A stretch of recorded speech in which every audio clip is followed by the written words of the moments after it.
Vamos a continuar con Romanos. El tema de hoy es la fe en Jesucristo. Vamos a orar. ¿Sí? Inclinen su rostro, por favor. Padre, esta mañana te damos gracias porque tú eres Dios, Señor, porque tú eres grande, Señor. Queremos decirte, Padre, que tú eres nuestro Dios, que te amamos, que queremos bendecirte el día de hoy, Señor. Queremos, Padre, que a través de esta enseñanza, Padre, tú nos muestres, Señor, más de tu pensamiento, Señor, hacia nosotros. ¿Qué es lo que quieres tú, Padre, en nuestra vida cristiana, Padre, para poder llegar a una meta, Señor? No nada más es recibirte en nuestro corazón, Señor, sino hay diferentes cosas que hacer, Padre. Diferentes doctrinas, Padre, que aplicarlas a nuestra vida, Dios. Y este día, Señor, esta predicación que es de Romanos, ya es la número 20, Señor. Hoy queremos, Padre, pedirte, Padre, que tú te muestres, Padre, con poder, con gran gloria, Padre, ya que es un centro doctrinal esta predicación. Gracias, Señor. En el nombre de Jesús, Padre. Amén. Amén. Pues estamos llegando a un centro doctrinal de este evangelio de Romanos. Yo digo que es uno de los principales temas en toda la Biblia, refiriéndonos a Romanos. Vamos a ver Romanos 3:22 al 25, y fíjense que son de los 4 versículos, yo digo que más importantes de la Biblia, en un sentido de que en estos 4 versículos tú vas a encontrar la revelación de Dios acerca de su justicia, de su justificación. Venimos hablando de justicia, de justificación, y vamos a ver que a través de la fe en la sangre de Jesucristo, ahí es donde vas a encontrar tú la justicia. ¿Qué es la justicia, la justificación? Son temas que ya no son predicados, porque si te metes en detalles y tienes que ser bien exacto cómo tienes que hablarlo, qué es la justicia de Dios, su justificación, por qué somos salvos. Nada más bien sencillo, es a través de la fe que tú tengas en la sangre de su Hijo Jesucristo. Es eso la importancia que tiene. Los que comprendan, fíjense, los que comprendan Romanos 3, del 22 al 25, han comprendido una gran parte de lo que es la columna vertebral de tu vida cristiana. Es base, es básico. Porque si tú no entiendes, si no has entendido hasta el día de hoy lo que significa ser justificado por la fe, y que a través de él tienes una redención, o sea, a través de la sangre de Jesucristo tuvimos una redención, entonces tú no sabes nada de doctrina, no sabes nada. Entonces yo te pido que quede bien sembrado en tu corazón lo que significa ser justificado por la fe. Hoy lo vamos a ver. Es una de las doctrinas más importantes que hay en la Biblia, que la justificación es mediante la fe, que no es por obras. Vamos a leer Romanos 3:22 al 25, por favor. Dice así, Romanos: la justicia de Dios por medio de la fe en Jesucristo para todos los que creen en Él, porque no hay diferencia, por cuanto todos pecaron y están destituidos de la gloria de Dios, siendo justificados gratuitamente por su gracia, mediante la redención que es en Cristo Jesús, a quien Dios puso como propiciación por medio de la fe en su sangre, para manifestar su justicia a causa de haber pasado por alto en su paciencia los pecados pasados. Ahí vemos lo que dice el versículo 22, que la justificación por fe es a través de la fe en Jesucristo. ¿Qué significa creer en Dios? ¿O qué significa tener fe en Jesucristo? Yo les voy a dar 2 definiciones que significa creer en Dios. La primera definición es, esta definición va de acuerdo a que nos vamos a encontrar gente que nos va a decir: yo creo en Dios, yo creo en Jesucristo, yo creo en Él. Personas que te van a decir: yo creo en Dios, he creído en Dios. Un cristiano, como tú y como yo, debemos estar preparados. Yo siempre hago hincapié de que tienes que estar preparado para que tú presentes una defensa, pero siempre presentes defensa, pero en mansedumbre.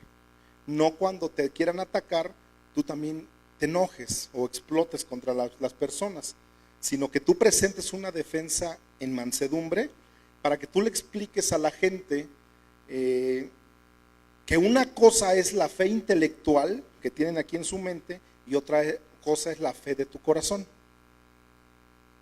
¿Qué significa la fe en Jesucristo entonces? Significa creer a Dios, no creer en Dios. Ahí hay una diferencia. Es creer a Dios, no creer en Dios. Una palabra hace diferencia. Satanás cree en Dios. Los mormones creen en Dios. Los paganos creen en Dios. La fe en Jesucristo es que le creas a Dios, no que creas en un personaje mítico o en un profeta, es que creas en la persona de Jesucristo. Eso es lo que es la justificación. Lo que tú crees en Dios, eso va a ser tu creencia y así es como tú vas a vivir tu vida y así vas a expresar a Jesucristo. Por eso tiene que quedar bien claro en tu mente, en tu corazón, cómo es de que estás desarrollando esa creencia en Jesucristo. A través de tu intelecto, de que sí creo en un Dios porque pues el mar no se sale de sus causas, que tenemos la primavera, el otoño, pues tiene que haber un ser supremo. Toda la gente cree en un ser supremo, cree en Diosito, ¿no? Le llaman Diosito. Pero tienes que creer en un Dios que ha dicho que es el único camino para que tú puedas entrar a su reino. Ya cuando tú empiezas a meterte en detalles así, te vas a dar cuenta que hay una gran diferencia. Y que todo el tiempo vas a estar agradecido por un Dios que es grandioso, que es grande, que es único.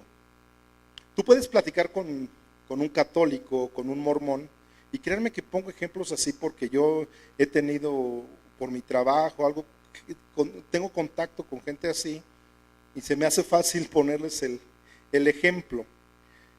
Tú puedes platicar inclusive con cualquier persona de otra religión. Tú le preguntas, ¿tú crees en Dios? Y te va a contestar, sí, sí creo en Dios, pero a través del intelecto nada más. No es creer en Dios. Cuando ellos creen en Dios, ellos no van a ser salvos. Tú porque no creas en un Dios, eso te va a hacer salvo. Y que tú le creas a Dios, eso sí te va a hacer salvo. Eso sí te salva. Que le creas a Dios directamente, que lo conozcas, su persona de Él, qué es lo que quiere aquí. El último coro que cantamos hoy, Señor, toma mis sueños, toma mi esperanza, toma mis ideales. Ese Dios que es tu amigo, ese Dios es el que se quiere revelar hoy. Y ese Dios es el que te va a salvar. Porque si tú lo crees nada más, porque pues sí creo en Dios y es un ser supremo, eso no te va a salvar. Es lo que tenemos que tener bien importante.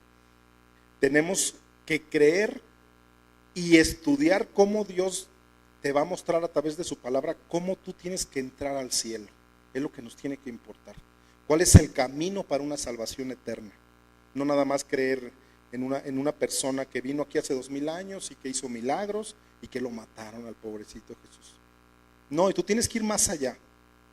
Vamos a leer primera de Juan 5, del 10 al 12. Vean lo que dice. El que cree en el Hijo de Dios tiene el testimonio en sí mismo. El que no cree a Dios le ha hecho mentiroso, porque no ha creído en el testimonio que Dios ha dado acerca de su Hijo. Este es el testimonio, que Dios nos ha dado vida eterna, y esta vida está en su Hijo. El que tiene al Hijo tiene la vida. El que no tiene al Hijo de Dios no tiene la vida. Aquí el apóstol Juan nos explica que cuando tú crees en el Hijo de Dios, en Jesucristo, lo que dijo acerca del cielo, acerca de la vida eterna, lo que dijo Jesucristo acerca del infierno, lo que dijo acerca de la salvación, aquí no nos explica Juan. Cuando alguien te diga, yo creo en Cristo, pero no creo en el infierno, como los testigos de Jehová, yo creo en Cristo, pero no creo en el Padre, te das cuenta o que te dicen, solo Jesús lo conozco como un gran maestro, como un gran profeta, como un profeta más. Creo en Jesús como un revolucionario. Mucha gente culta cree en Jesucristo como un gran revolucionario que vino a hacer cambios. Esa clase de personas no ha creído en Cristo porque no saben nada acerca de su vida, de lo que hizo aquí en la tierra y de lo que está haciendo en la eternidad. Ahí en Primera de Juan nos habla de un testimonio. ¿Qué testimonio es el que Dios dio acerca de Jesucristo? ¿Qué testimonio? ¿Por qué habla Juan de un testimonio? Cuando estaba siendo bautizado Jesús, se abrieron los cielos. ¿Sí recordamos eso? Se oyó una voz que dijo: este es mi Hijo bien amado, en el cual tengo toda mi complacencia, a él oíd. Esas palabras no se oyeron sobre Buda, no se oyeron sobre John Smith, el fundador de los mormones. Ahí Dios mismo abrió los cielos y dio testimonio que Él vino hace 2000 años. Dios mismo dio un testimonio de que era su Hijo. Entonces de ese testimonio habla Primera de Juan. Hace 2000 años vino Jesucristo, caminó sobre esta tierra, murió en la cruz, y el Padre da testimonio de eso. Dijo: este es mi Hijo, no hay otro nombre bajo el cielo en el que ustedes puedan ser salvos, más que en el nombre de mi Hijo Jesucristo. Ese es un gran testimonio, que es el que dio Dios mismo. Y fíjense que esta vida eterna está en la vida. La vida eterna está en la vida de su Hijo Jesucristo. No está en las religiones, no está en tu manera de pensar.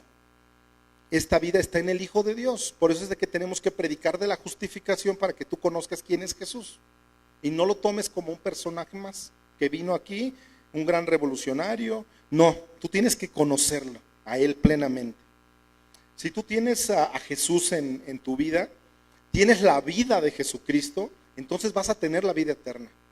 ¿Qué es lo que nos tiene que interesar? Que aquí venimos nada más de paso. Dice la Biblia que somos peregrinos y extranjeros. 80, 90 años, cuando bien nos vaya, hay que tratarla de vivir de una manera correcta y pensar en lo que viene, en el futuro. Si tú tienes una religión todavía, hoy en día, no tienes al Hijo. No tienes la vida eterna, por consecuencia. La vida eterna, la vida de Jesús, nunca la vas a encontrar tú en una organización, ni en una denominación, mucho menos en una secta. Se encuentra en Jesucristo, en la persona de Jesucristo, nada más. La otra definición, esta es la primera definición que les di. La segunda definición de lo que es la fe en Jesucristo significa que tú tienes que creer en Cristo o tener fe en Jesús. Es tener en esa fe que te va a salvar. Que tú aceptes toda la obra que hizo aquí Jesucristo, y que realmente cuando comprendas eso te vas a arrojar a los brazos de Jesús y vas a vivir eternamente agradecido con Él. Vas a reconocer que cuando tú llegaste a Él, tal vez llegaste en un estado completo de depravación, tal vez de pecado, de perversión, de corrupción, como cuando vienes a Jesucristo. Pero que si tú confías en ese sacrificio que Él hizo, fue expiatorio. Esa es la única solución para tu salvación, que le conozcas a Él plenamente. Cuando yo digo creo en Cristo, creo en Jesús, ahí es cuando tú agradeces por la cruz, el milagro más grande que ha sucedido en todos los tiempos. Ahí es cuando tú abrazas a Jesucristo y vives, pero agradecido infinitamente por sus bondades y por los hechos que Él hizo. Ahí tú acabas con todas las religiones, acabas con tus filosofías, con tus maneras de pensar, acabas con todas tus creencias paganas. Ahí se mueren, se apagan. Vas a sacar las imágenes tal vez que tú tienes en tu casa todavía. Empiezas entonces ahora sí con las obras a mostrar que tú has creído en Jesucristo, que es el único que te puede salvar. Esto significa bíblicamente la fe en Jesucristo. La fe en Jesucristo. Tú tienes que tener esa clase de fe. Cuando tú ya hayas renunciado a todo aquello que has creído, que antes tú creías que te podía ayudar, lo tienes que renunciar. Porque una vez cuando tienes esa fe en Jesucristo, va a suplir todo eso, porque es el único que llena ese vacío que tal vez tú estás buscando. Una persona que pone ya su fe en Jesucristo, va y tira al bote de la basura todas tus medicinas, tal vez para controlar tu ansiedad, para que puedas dormir.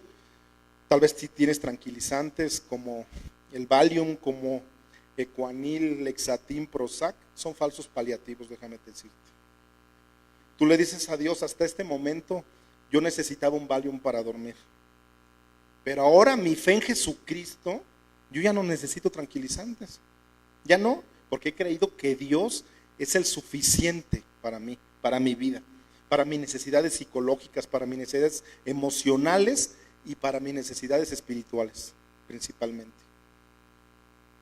Amén. Y tienes que creerlo. Mientras en tu vida práctica, en la del lunes a sábado, en la que tú estás viviendo día con día, si tú no estás practicando esto, no puedes decir que tienes fe en Jesucristo. Te estás engañando. La fe en Jesucristo te va a llevar a otro nivel. Vas a subir otro escalón. Vas a depender de Él realmente. En Romanos 3:22, que lo leímos, dice que por su fe en Jesucristo, para todos los que en Él creen. ¿En qué van a creer? En la obra redentora, la obra salvadora. Y esto está al alcance de tú y yo, de todos los hombres, de todas las mujeres. Fíjense, la primera vez vamos a hablar de Jesucristo. Fíjense, esto va en relación a Romanos 3:22. Pónganme atención en esto. La primera vez que se menciona en la Biblia el Cordero es Jesucristo, ¿no? Ok. La primera vez que se menciona en la Biblia el Cordero, se menciona en Génesis 4, al principio de la Biblia. Se menciona en relación al sacrificio que llevaron Caín y Abel. Encontramos ahí en Génesis 4 una necesidad del Cordero. Ahí fue la primera vez que salió el Cordero. Pero está como el hombre buscando la necesidad de un Cordero. La segunda vez fue en Génesis 22. Ahí se vuelve a mencionar al Cordero cuando Abraham va a sacrificar a su hijo, ¿recuerdan? Se encuentra, ahí se le hace llamar a Jehová como Jehová Jireh, significa Dios proveerá, en Génesis 22. Ahí vemos el Cordero como provisión. Ya me obedeciste, Abraham, no vas a matar a Isaac, y sale el Cordero como provisión, como Dios proveerá. Es la segunda vez que se aparece el Cordero. De ahí nos vamos a Éxodo, en Éxodo 12, volvemos a ver al Cordero. Ahí lo observamos cuando se ofrece el Cordero, pero a todas las familias que estaban en Egipto. Ahí vas a encontrar el Cordero como un Cordero inmolado, la inmolación del Cordero. Ahí les da instrucciones cómo asar el Cordero, la sangre en los dinteles, que no tienen que romperle ningún hueso al Cordero, pero que la carne es la que se tienen que comer y la sangre ponerla en los dinteles. Ahí ya van de salida de Egipto, están festejando la Pascua. Y de ahí cuando Jesucristo muere en la cruz, que ningún hueso iba a ser roto, porque en Éxodo 12 ya estaban las instrucciones preparadas de cómo iba a ser el Cordero. En Levítico 16, ahí se sacrifica el Cordero, pero para todas las familias, para ofrecer expiación, ya cuando están en el desierto. De ahí vuelves a ver el Cordero hasta Isaías. En Isaías, ahí se revela la identidad del Cordero. Se dice que el Cordero es el Mesías. Isaías, con gran revelación, dice: el Cordero es el Mesías, es el Cristo, es el ungido, el pequeño ungido de Dios, hasta Isaías.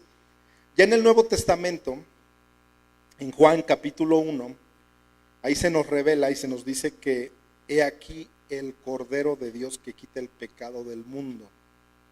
Públicamente lo hace Juan el Bautista, lo grita. Fíjense que en Génesis comienza con la necesidad del Cordero, una necesidad, Después viene la provisión del cordero, la inmolación del cordero, el alimento del cordero, la expiación del cordero, la identidad del cordero, y cuando el cordero es manifestado públicamente a través de su primo, Juan el Bautista. Al final de la Biblia, tú lo vas a encontrar en Apocalipsis 21 y en Apocalipsis 22, al cordero, pero el cordero ya está en el trono y el cordero está viviendo eternamente. Esto es doctrina, hermanos, pura doctrina, pura teología bíblica. ¿Por qué? Porque ves una doctrina desde el principio hasta el final, donde Jesucristo está dominando toda la Biblia, desde Génesis hasta el último capítulo de la Biblia. ¿Ves la necesidad de su sacrificio? La necesidad de comer el cordero, la necesidad de tener una provisión de Dios, la necesidad de que tú conoces, que tú y yo conocemos, de que necesitamos al cordero, la necesidad de que el cordero te salva, la necesidad de que el cordero esté en el cielo y va a reinar eternamente. Esta doctrina va en aumento, es progresiva, y todos los cristianos tenemos que conocer este tipo de doctrinas que va en aumento, que va hacia arriba, y que creen que solamente Dios puede hacer esto en la Biblia. Son revelaciones progresivas. Tanta exactitud que hay en la Biblia, tantas cosas que hay que tú tienes que meterle fe a muchas situaciones. Hoy en la mañana precisamente estábamos viendo un programa con mi esposa donde hablaban del rey David, que nada más bíblicamente podías comprobar que el rey David existió aquí en la tierra. Pero en 1993, en 1993, en una excavación en Jerusalén encontraron una inscripción en una piedra donde decía que los soldados del rey David. Entonces eso es maravilloso, porque son revelaciones que no nada más en la Biblia, a través de la fe yo lo tengo que creer que existió un rey David hace 2500 años, 3000 años. Ahora ya geográficamente ya hay una inscripción de que sí existió un rey David. Esto lo digo porque hay mucha gente que dice, bueno, en tu Biblia dice, pero a mí demuéstramelo. Entonces hoy en día ya se está, si quieres hacer a un lado la Biblia, ya hay cuestiones geográficas, hay cuestiones ya que en Jerusalén, ya ahí había una, y eso data de hace 2500 años, esa piedra que fue tallada. Entonces, esas revelaciones son las que Dios es las que hace. Y ahí se les cae muchas filosofías y muchas ideas a tanta gente atea. Porque si viendo no ven, pues entonces ya recae en ellos nada más.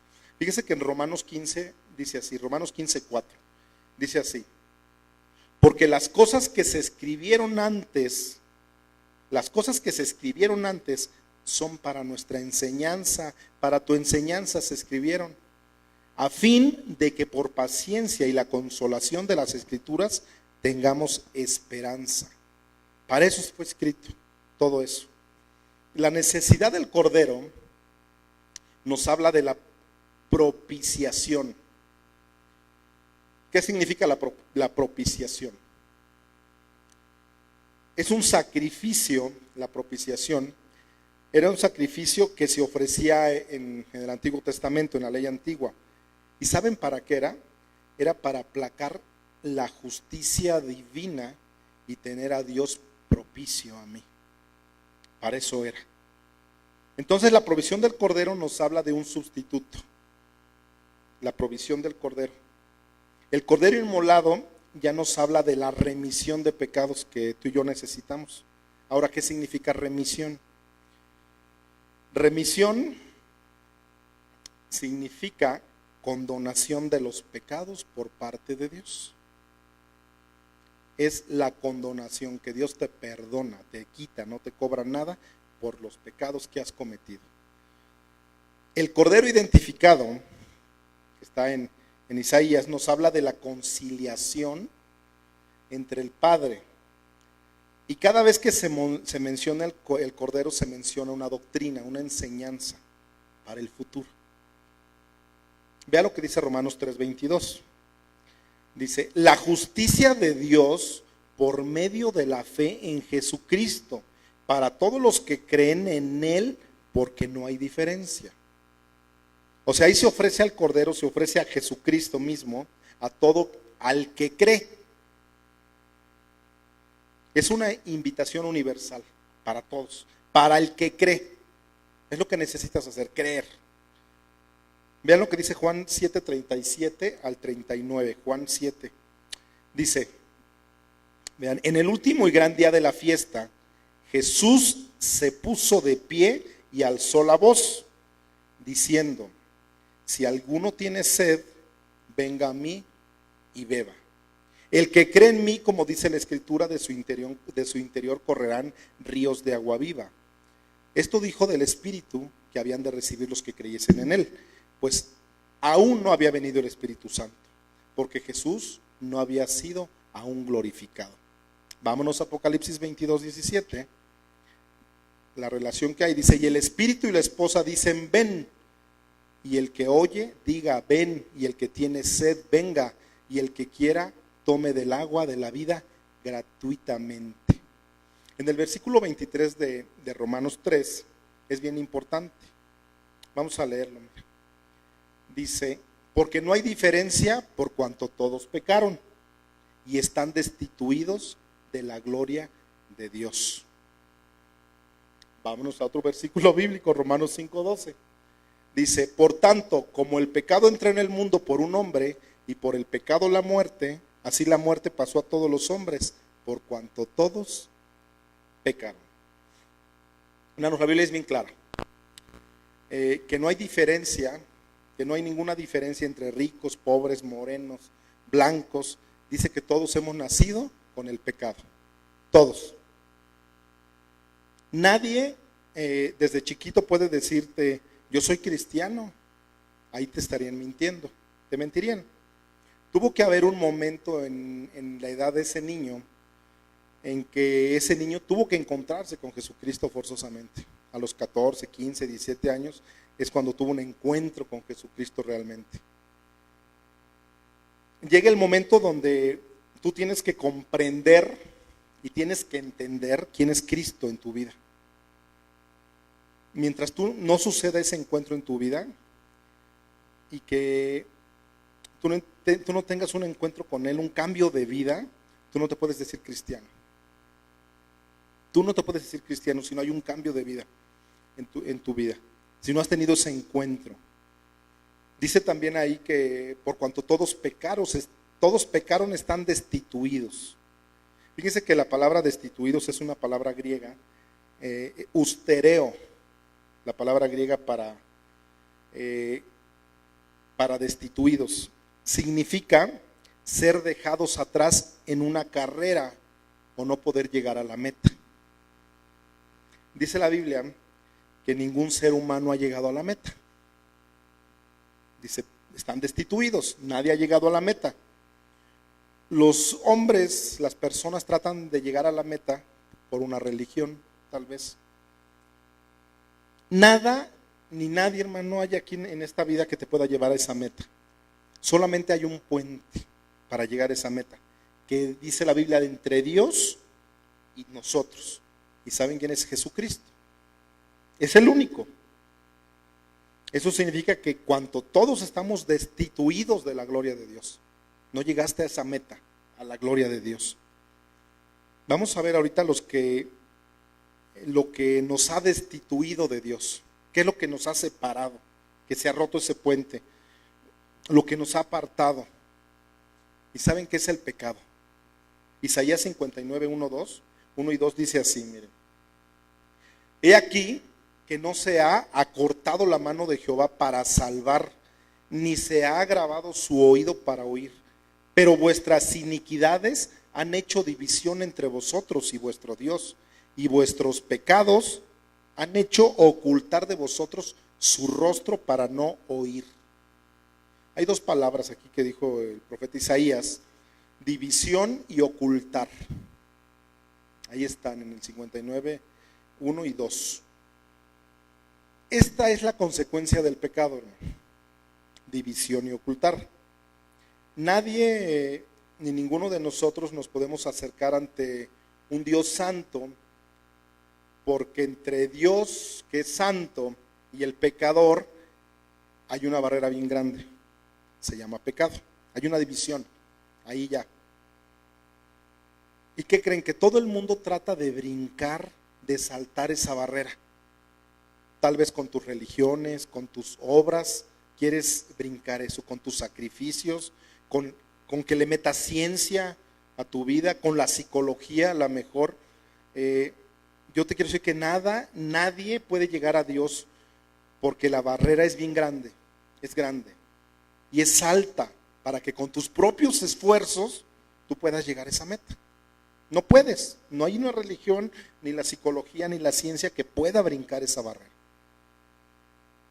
¿Y saben que esa barrera fue derribada en la cruz? Ese es el puente, la cruz. Esa cruz del Calvario de Jesucristo es el milagro más grande que ha existido. Y ahora tú y yo ya no tenemos esa barrera, ya no existe. Tienes que creer que esa barrera ya ha sido derribada de a de veras. Créelo, créetela. Y que tú hoy en día tú te puedes presentar a Dios a través de la sangre de Jesucristo. Y lo repito porque son doctrinas bien básicas que tenemos que recordarlas. Tú no llegues a Dios con sacrificio, con obras. No, ya eso ya está derribado. Pero mientras tú no entiendas esto, que es básico, que es una doctrina básica, no vas a comprender que el pecado es el que te divide de Dios, es el que te aparta de Dios. Como cristianos, como conocedores de Dios, en cuanto haya un pecado en tu vida, porque diario pecamos, mira, muchas veces es empezando con nuestra esposa. Cuando tú tienes una mala relación cuando hay una mala relación entre esposos, cierra los oídos Dios, de entrada. Dios ya no te escucha. Ahí es cuando inmediatamente el pecado ya hace una división. Mientras no estemos bien con nuestras esposas, dice la Biblia que Dios no escucha nuestras oraciones. Eso lo digo para los varones. Dice también ahí en Isaías que Dios se oculta ante tus ruegos. Tú le estás ruegue y Dios se oculta, se esconde. Dios ya no te escucha. Inmediatamente ahí el pecado es cuando también te vuelve a dividir. Dios se oculta ante las crisis que llegas a tener. Dios se oculta ante las necesidades que tú tengas diario. Oras, sientes que tu oración no llega ni al techo. Yo creo que es el momento que le dices, ¿sabes qué, Señor? Escudriña mi vida, Dios mío. Ayúdame, perdóname. Ya no quiero que este pecado me divida contigo. Porque tú eres un Dios santo. Yo no puedo llegar ante ti con pecado. Perdóname, Dios. Hermanos, la Biblia nos ilumina que tú tienes que comprender que estamos destituidos de la gloria de Dios. Y ya como cristiano, ya has sido acercado por la sangre de Cristo. Vean lo que dice Romanos 3:24. Siendo justificados gratuitamente por su gracia. Ahí entra la gracia. Siendo justificados gratuitamente por su gracia mediante la redención que es en Cristo Jesús. Dice que siendo declarados, tú ya estás en una posición correcta con Dios, para que me entiendas. Gratuitamente, o sea, gratis por su gracia. Ahí entiendes que la salvación es gratis. Entonces no tienes que hacer ninguna obra. Ahí dice que es gratuitamente. Es uno de los únicos versículos que apoya que es gratis, no por tus obras. La palabra gratuitamente en el griego es la palabra dorean, gratuitamente dorean. Significa que sin causa alguna fuiste justificado. Sin causa alguna justificado. Eso es gratuitamente. Esa misma palabra se utilizó cuando Jesucristo estaba siendo enjuiciado para poderlo matar. En el juicio de Jesús lo condenaron sin una causa justificada, o sea, injustamente. Ya que Dios pues no te salva sin que haya ninguna justificación. No hay ninguna justificación de parte de nosotros para que Dios nos pueda salvar. No hay nada. Dios nos salva sin que en ti ni en mí haya nada, absolutamente nada, por lo que Él te pueda salvar. No hay ningún mérito en nosotros para que Dios se fije en ti y en mí. No hemos hecho nada, ni un mérito.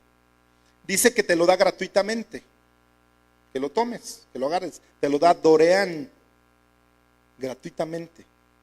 Y tú no hay nada que puedas hacer. Que lo tomes nada más.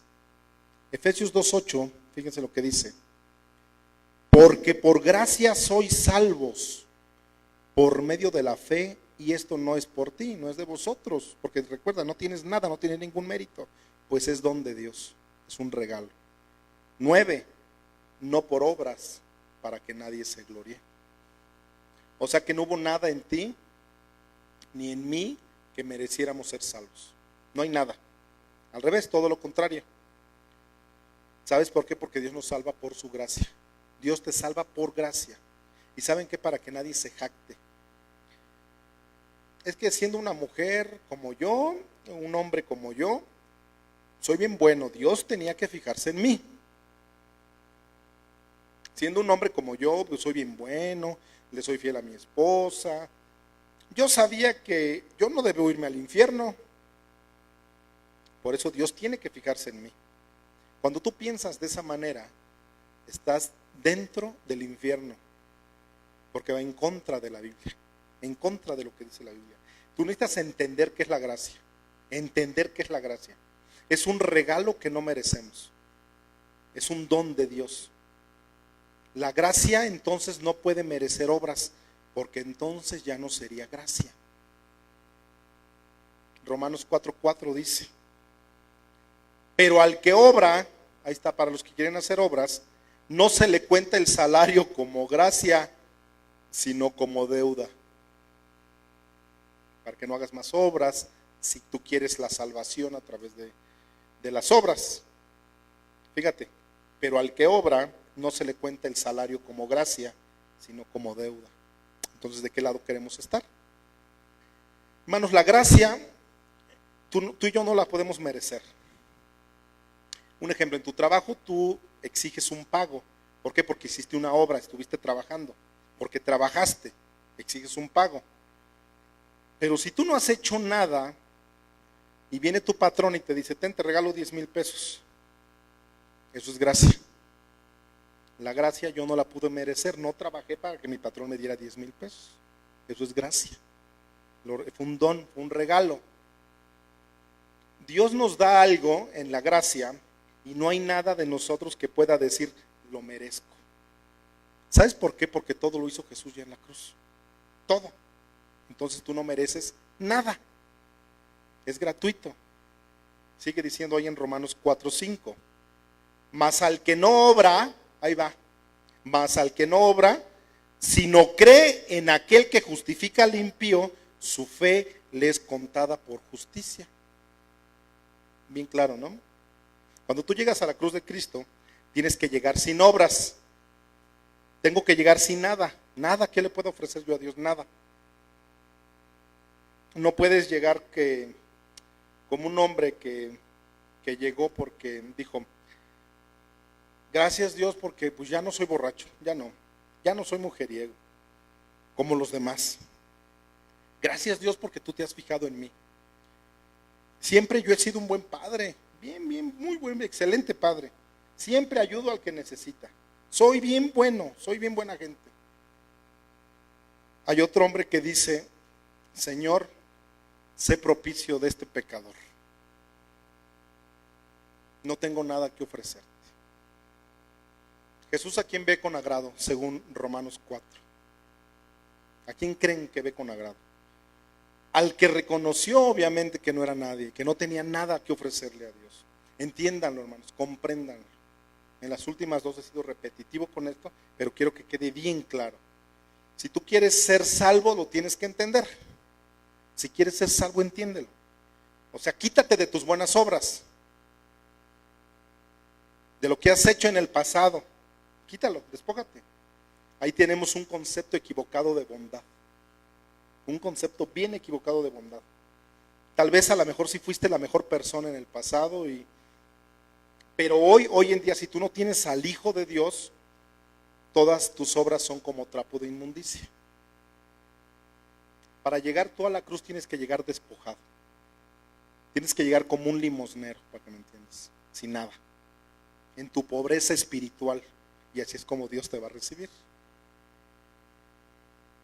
Mientras tú llegues con obras a la cruz, jamás vas a ser salvo.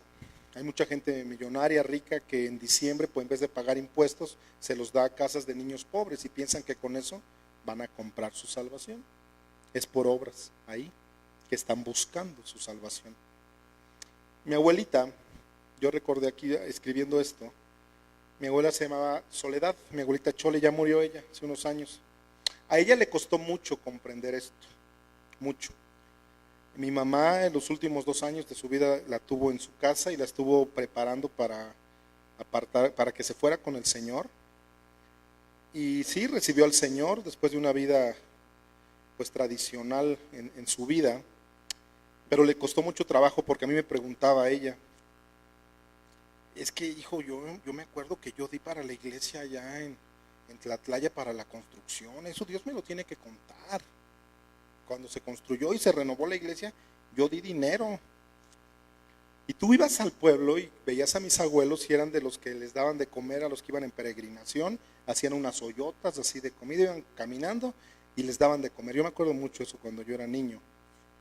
Entonces mi abuela se basaba mucho en eso que le daba de comer cuando había las peregrinaciones, ¿no?, en el pueblo. Y yo le decía, ¿sabes qué? Cuando llegues allá con todas estas credenciales, abuelita, de todas las credenciales de presentación que me estás dando a mí, no te van a servir de nada. De nada. Tienes que entender, abuelita Chole, que cuando tú llegues a la cruz, tienes que venir sin nada que le puedas ofrecer a Jesucristo. ¿Cómo le costó trabajo? A mi mamá, que doña Chole comprendiera tal vez, y creen que fue casi en su muerte cuando ella comprendió muchas cosas de Jesucristo. Hermanos, de aquí en adelante, que tú ya tienes la gracia de Dios que te salva, ¿podrán las obras de aquí en adelante mantener tu salvación? O sea, ya tengo la salvación por gracia, ya lo entendimos. Ahora, si yo hago obras, ¿van a seguir manteniendo mi salvación sostenida ahí? Si Dios me dijera, de aquí en adelante depende de ti, ya depende de ti, tú échale ganas. Entonces, ¿saben qué? No sería gracia. No sería gracia. Porque entonces me la estaría mereciendo. Porque estoy haciendo algo por tenerlo. Cuando Dios te regala algo, entiéndelo, te lo regala porque no había mérito, no porque te lo merecieras.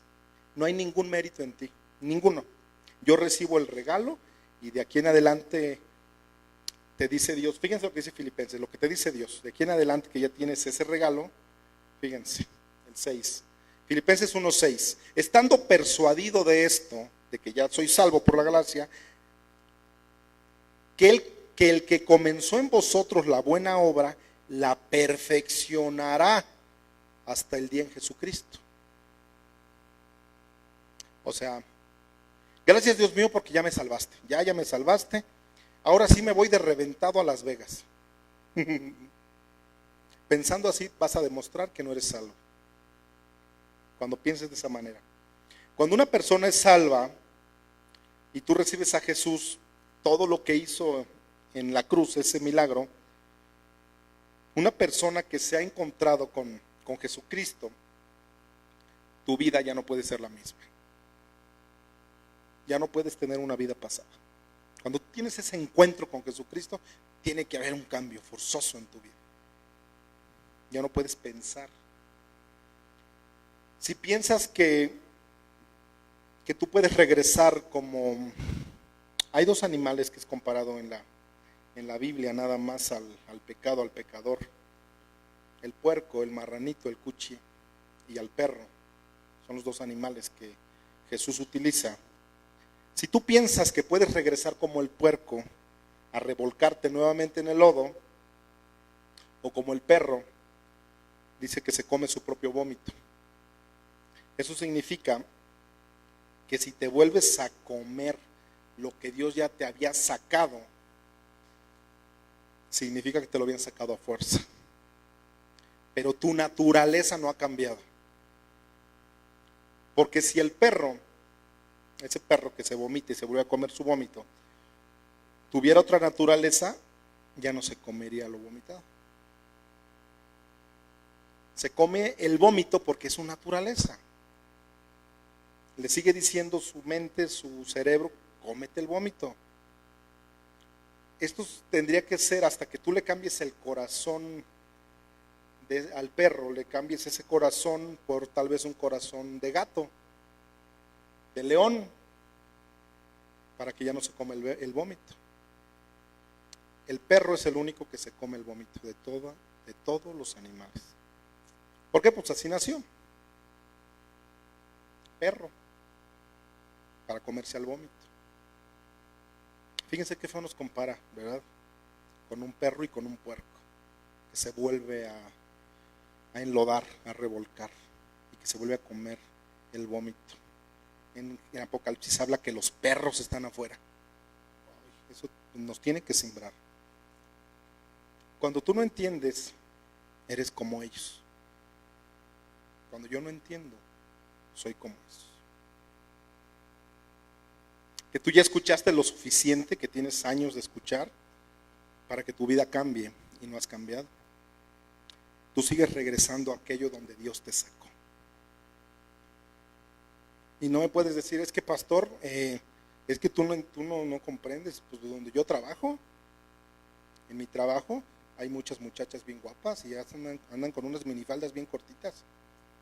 Es que tú no entiendes, en mi trabajo roban.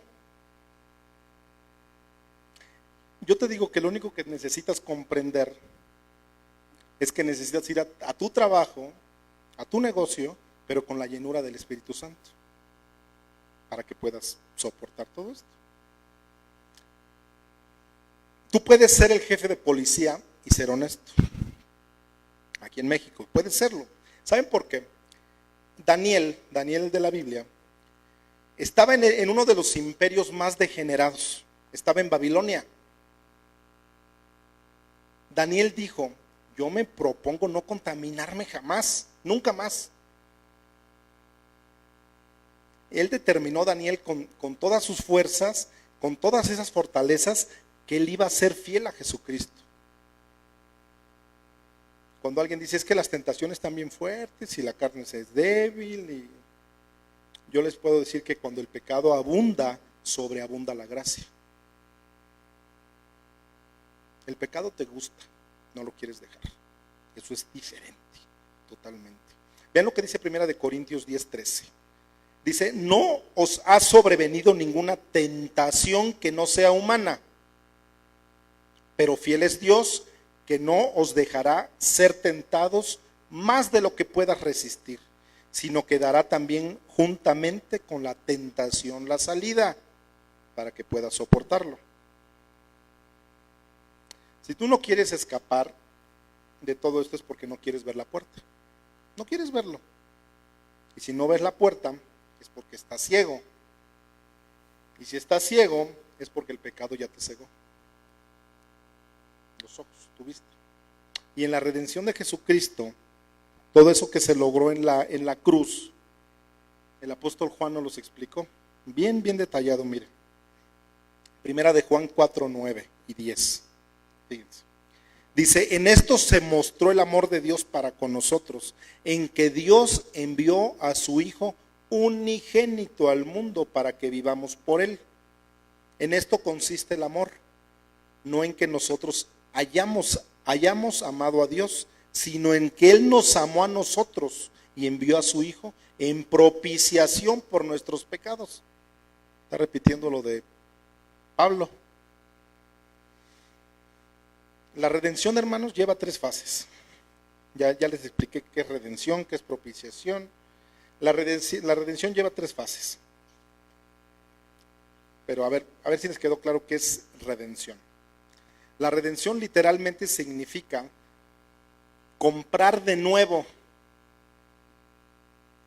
Eso se aplica cuando tú haces un pago para obtener la libertad de un esclavo o de alguien que está cautivo. Eso es la redención. Es cuando tú vuelves a adquirir o vuelves a recomprar algo que ya se había vendido, o ya estaba empeñado o estaba hipotecado. Eso es redención. Es la salvación de toda la humanidad, del género humano, que fue llevada a cabo por la pasión y la muerte de Jesucristo.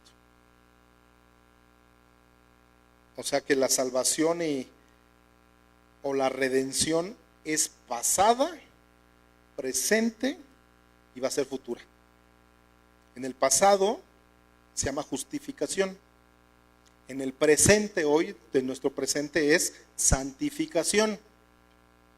Y en el futuro se va a llamar glorificación. Eso no son doctrinas, es teología, lo que estoy diciendo. Díganle a Dios que les abra la mente para que podamos entender. El pasado es la justificación. Significa que cuando tú conociste de Dios hace 10, 15 años, hace 3 años, hace un mes, que tú pusiste esa fe en Jesucristo, ahí fuiste salvo y Dios te quita la culpa del pecado. En Romanos 8:1 dice que no hay ninguna condenación para los que están en Cristo. O sea que tus pecados fueron perdonados. Estás viviendo en Cristo. Pero entra otra fase cuando estás en el presente, hoy en día. A eso se le va a llamar santificación.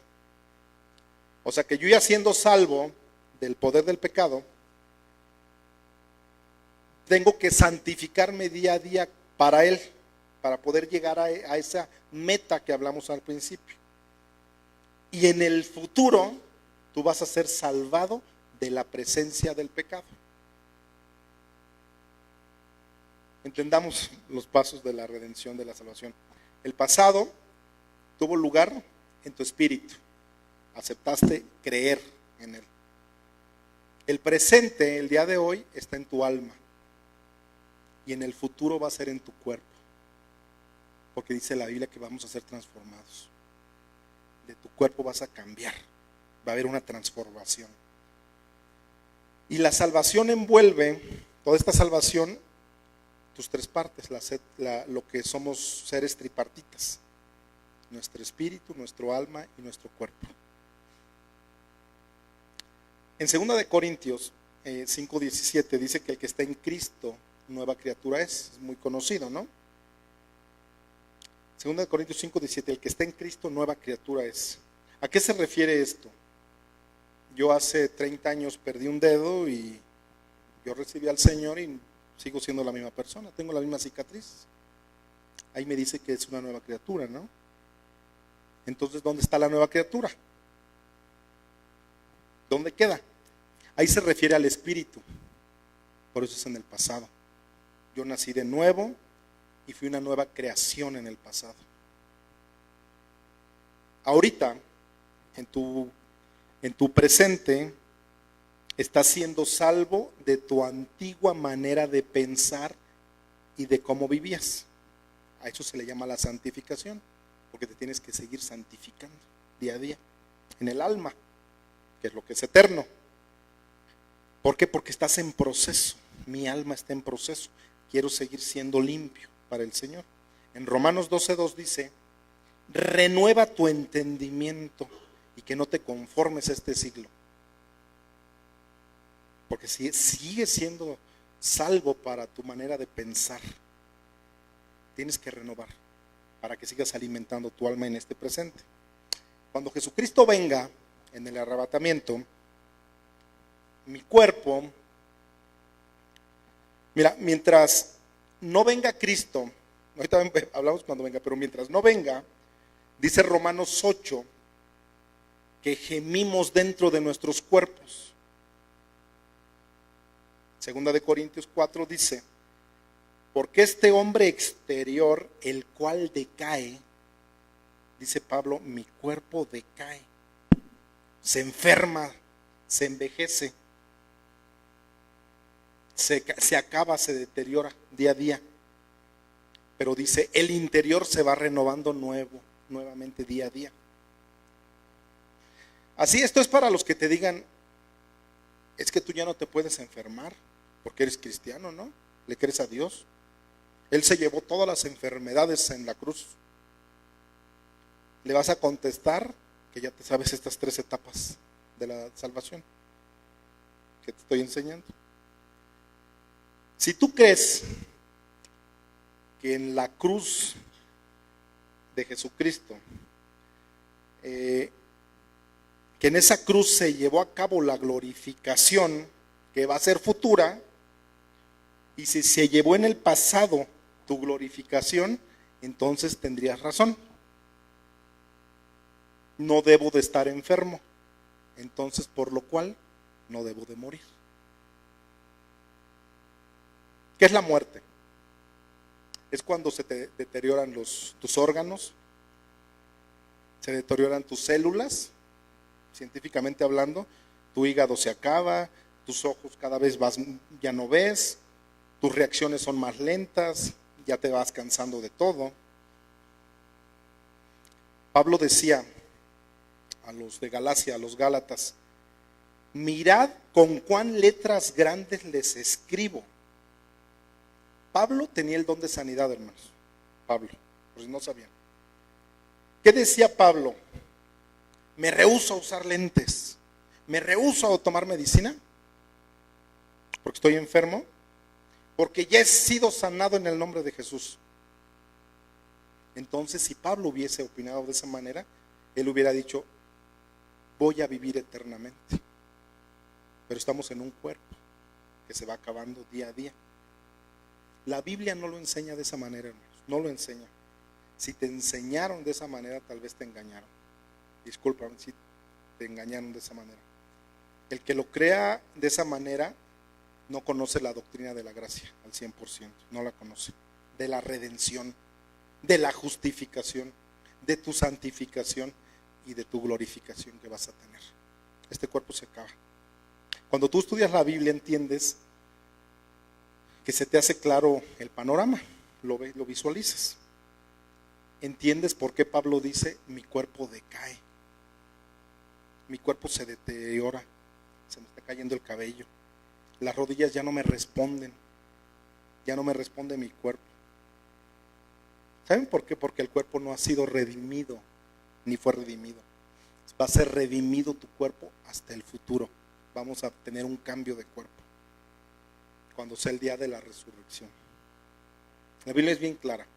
Vean, Efesios 1:13 dice así: en él también vosotros, habiendo oído la palabra de verdad, el evangelio de vuestra salvación, y habiendo creído en él, fuiste sellado con el Espíritu Santo de la promesa. 14, que son las arras de nuestra herencia, hasta la redención de la posesión adquirida para alabanza de su gloria. Dice que cuando tú oíste la palabra y creíste en él, en ese momento ya te selló Jesucristo. Es como un sello. En ese momento quedas marcado. Un ejemplo, en las rancherías, en los pueblos, cuando quieres distinguir el ganado de otra familia, los sellan, ¿no? Pum, los queman, ¿no? Con un fierro y les ponen ahí sus apellidos, ¿no? Sus iniciales, pum. Es algo similar. Jesucristo, cuando tú lo recibes, dice que te sella, te está poniendo en tu corazón el sello de que ya eres apartado, de que ya eres de Dios. Tú quedas marcado, y ¿sabes para qué? Para los poderes del mal. Los ángeles, los querubines, saben que es el Espíritu Santo el que ya tienes, de que fuiste sellado con eso. ¿Y sabes por qué lo reconocen? Porque es el sello que te pone el Hijo de Dios, Jesucristo mismo. Los demonios tiemblan cuando ven a un cristiano que vive en rectitud. Las personas que están endemoniadas no se atreven a dirigirte la palabra porque ellas saben que tú has sido sellado. Entonces, ¿cuál miedo a los demonios? Ellos te tienen que tener miedo a ti por la vida que tienes sellada en Jesucristo. minimízalos. No los saques, no les des la importancia que no tienen. Tú estás sellado. Te dijo Dios, apartado. Este es mío, tiene las iniciales de Jesucristo, del Espíritu. Y esta presencia del Espíritu, ¿hasta cuándo la vamos a tener? Hoy tenemos la presencia, estamos sellados. ¿Hasta cuándo vamos a tener esa presencia? La Biblia lo dice, Efesios 1:14. Dice que es las arras de nuestra herencia hasta la redención de la posesión adquirida para alabanza de su gloria. La palabra arras es la garantía. Cuando tú te casas, les das unas arras a tu esposa, ¿no? Te garantizo que te voy a ser fiel. La garantía de nuestra herencia hasta la redención. Es hasta el rescate de la posesión adquirida. ¿Qué cosa fue adquirido en el Espíritu Santo? Mi cuerpo. Mi cuerpo fue adquirido. O sea que la presencia de mi espíritu es la garantía de que mi cuerpo, aun que ahorita no ha sido redimido, va a ser redimido. Por eso es que pecamos. Esa es la garantía de que tú y yo algún día vamos a resucitar. Esa es la garantía. Pónganse de pie, por favor. Vamos a orar. Esa va a ser tu garantía. Inclina tu rostro. Cierra tus ojos ahí, dile al Señor, gracias Dios mío, porque es bien importante, Señor, que la iglesia entienda tu palabra, Señor, que es la justificación por fe, Señor. Señor, que nos quede bien claro en nuestros corazones, Padre, que cuando venimos a ti no podemos traer algo, Padre, que hayamos hecho, Dios. Lo bueno que nosotros le llamamos bueno, Señor, en este mundo, delante de ti es abominación, Padre. Ya no nos pides sacrificios, Señor. Lo único que nos pides es creer en ti, Señor. Creer en Jesucristo, Padre, que es el único que me puede salvar, Padre. Señor, gracias, Padre, porque una vez que recibimos tu salvación, Señor, tu palabra nos enseña que seguimos viviendo por gracia. Algo que no merezco. Señor, tú me vas a seguir disciplinando día a día, Padre, porque tú me has aceptado como hijo, Dios.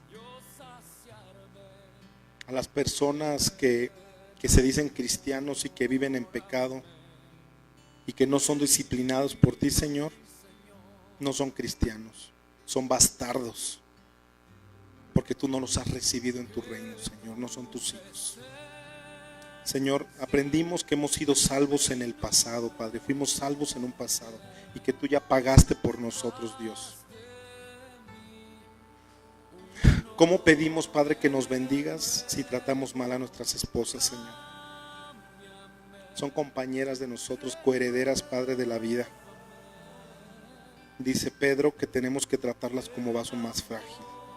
Ese hombre que fue sicario, en su transformación, en su cambio, cuando entendió estos pasos de la justificación, de la santificación, hablaba de que ahora son vasos frágiles.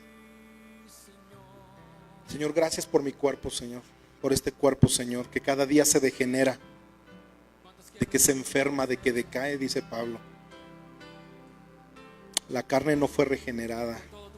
Se nos promete un cuerpo nuevo en un futuro.